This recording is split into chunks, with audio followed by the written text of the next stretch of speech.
Kathy from Stepping Stones here. We're going to go on a short walk down under the bridge where some of our kids have been sleeping because they have no place to go. Come on down with me. So we're going to go down this way. As you can see, we are under a bridge here in Nashua, not far from our Stepping Stone Center, so that's at least helpful for the kids. If you can see over here, we're near the river, so it gets pretty chilly here on the colder days. And we'll take a look under here. Need to be careful where you step. There's a lot of caps for needles and the needles themselves. And then under here, where the kids actually sleep, you can see there's a lot of clothes. I don't know if you can see those from over here, but there's a ton of clothes. There's some mattresses under here where the kids sleep at night. It is not secure in any way. Anybody can walk down here, which makes it really scary for the kids sometimes at night. When they do stay down here, they try to stay in groups so that they have some sort of little bit of safety for that.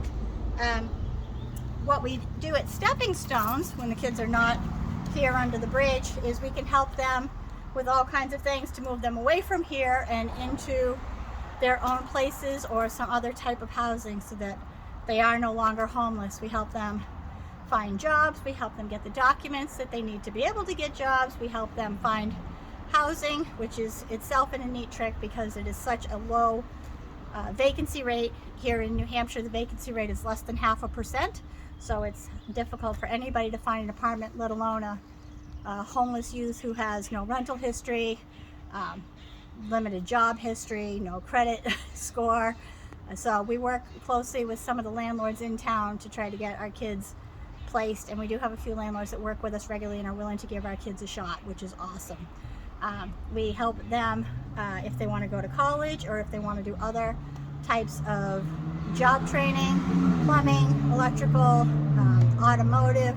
There's all different ways we can work with the kids to develop the interests that they have to help them get into careers that they can actually afford to live.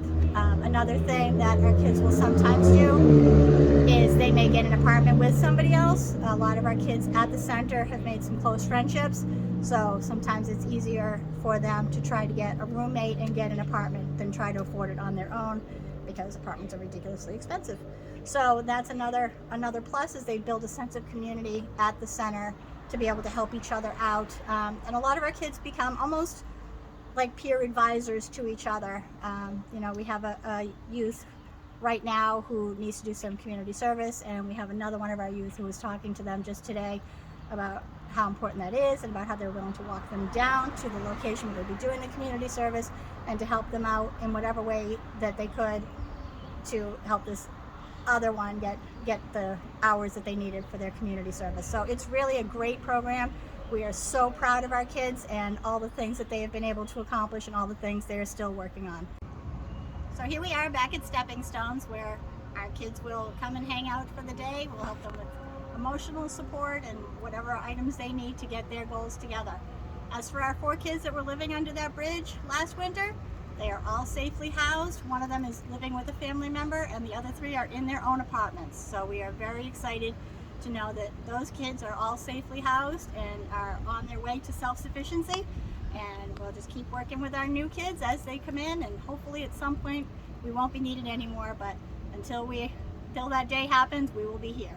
Thank you very much, and I'll talk to you next time.